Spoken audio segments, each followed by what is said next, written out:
Enphase offers whole home monitoring even when you have a system configured for partial home backup.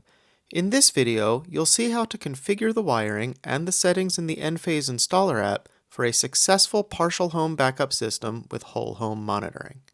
There are two circumstances where one might need to do partial home backup with whole home monitoring. Let's look at each example one by one because they are wired slightly differently.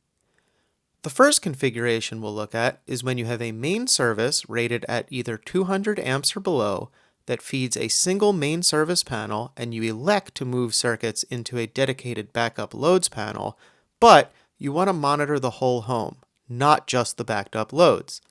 In this configuration, your IQ meter collar lives between the main service and the backup loads panel.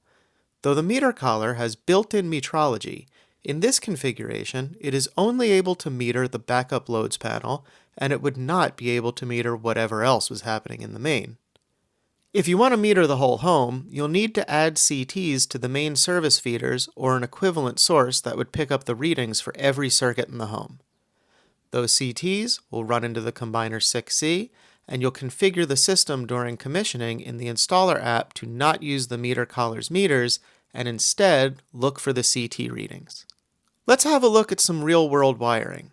Here, you could see the installer elected to put the CTs on the main service feeders. They are installed on the line side of the main breaker with the arrows facing towards the loads and away from the source. The CT conductors are run into the Combiner 6C.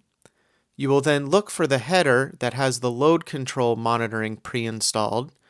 That header is labeled LC-CON-CT and is in the rightmost slot. Pull that header out so you can easily rewire the header.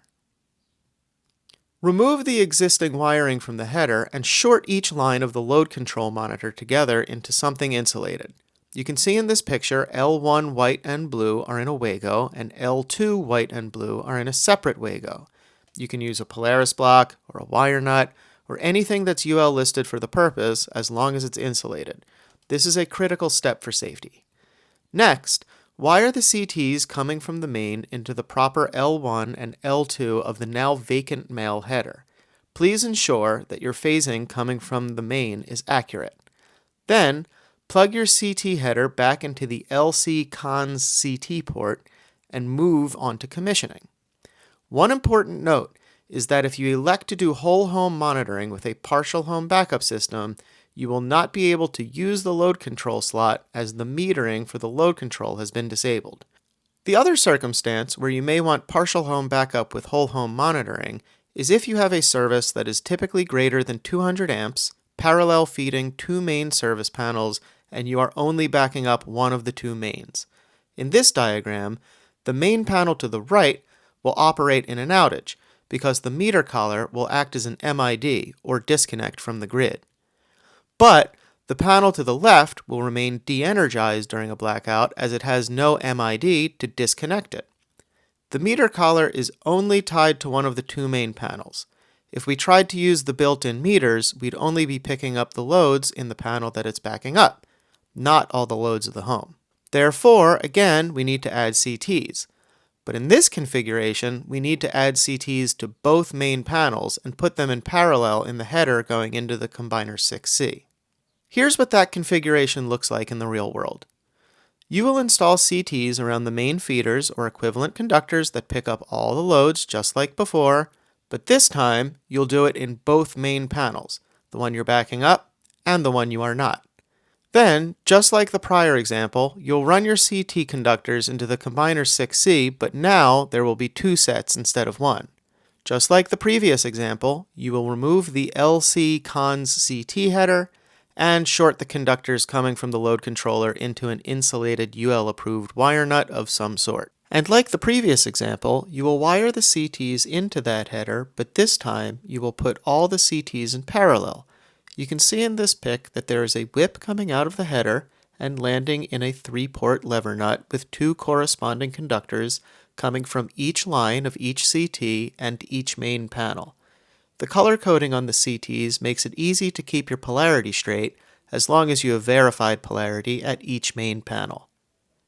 Then, just plug that header back into the LC-CONS CT port, manage the wires coming from all the CTs, and you're all set to commission.